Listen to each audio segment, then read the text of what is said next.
Welcome back to Suburban Living. This is Ed out here working on the 68 Suburban. We're retrofitting the Suburban to where it'll take the newer style scissor deck. That entails changing out the PTO engagement lever with the one that has the quick bracket. On the other side,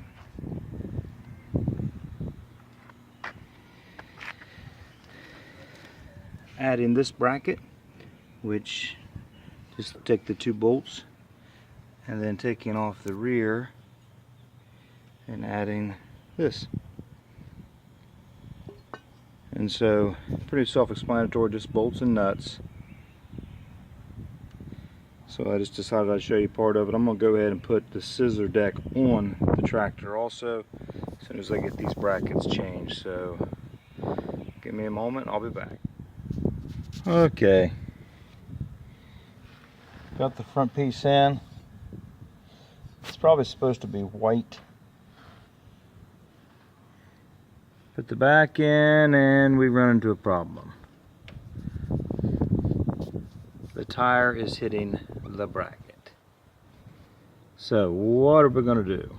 Well, we're going to have to slide this rim out, which I've never done,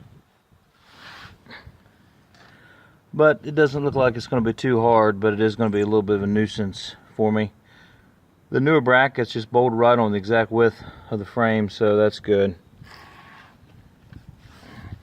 Bracket there looks good.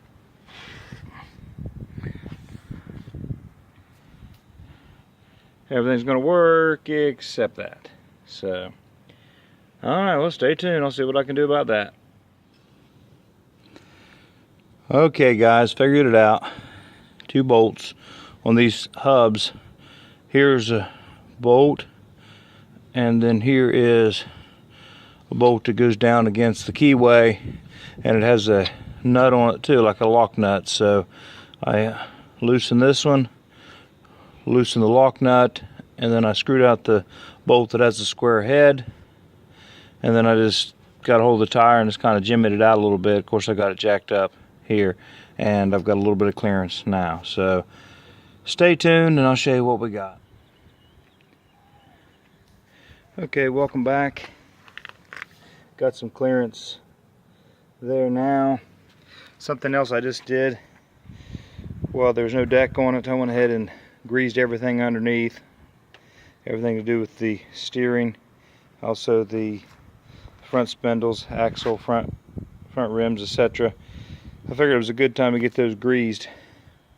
I think I greased them earlier in the spring before I started this year, but I thought it'd be just a good time to go ahead and put some grease in there before there's a deck underneath the tractor. That's always a good tip. It's easier to drain the oil, for example, out of this tractor, and it's also easier to grease it underneath with no mower deck on it. Okay, I'm attempting to get the deck under here by myself.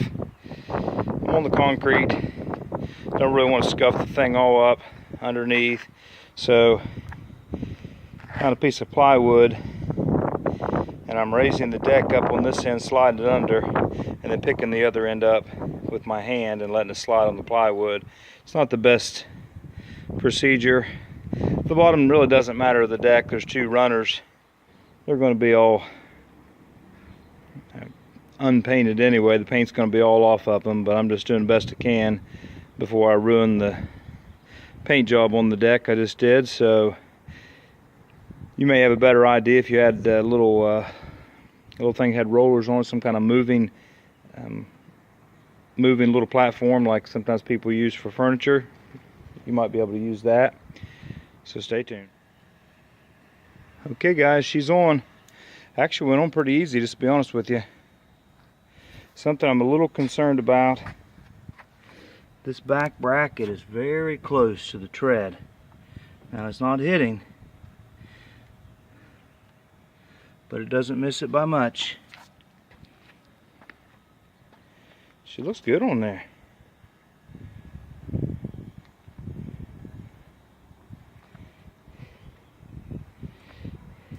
With the back bracket over here as well.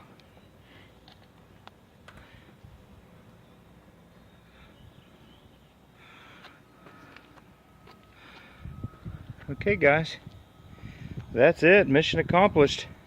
Now I do need to put the mule drive in the front and hook up the belt. I'm going to do that. I'm not going to mow with it just yet because I don't want to scuff the paint off too much yet till it's good and cured. So I'm going to let it cure for another week or so. Whenever I have an opportunity, I'm just going to pull it outside into the sun.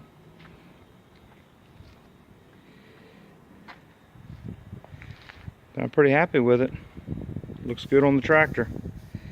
Alright, thanks so much for coming along on this journey in these videos as we've quote unquote restored this deck. Hope it may have been useful to you if you're working on one of these old tractors. Thank you. Have a great day.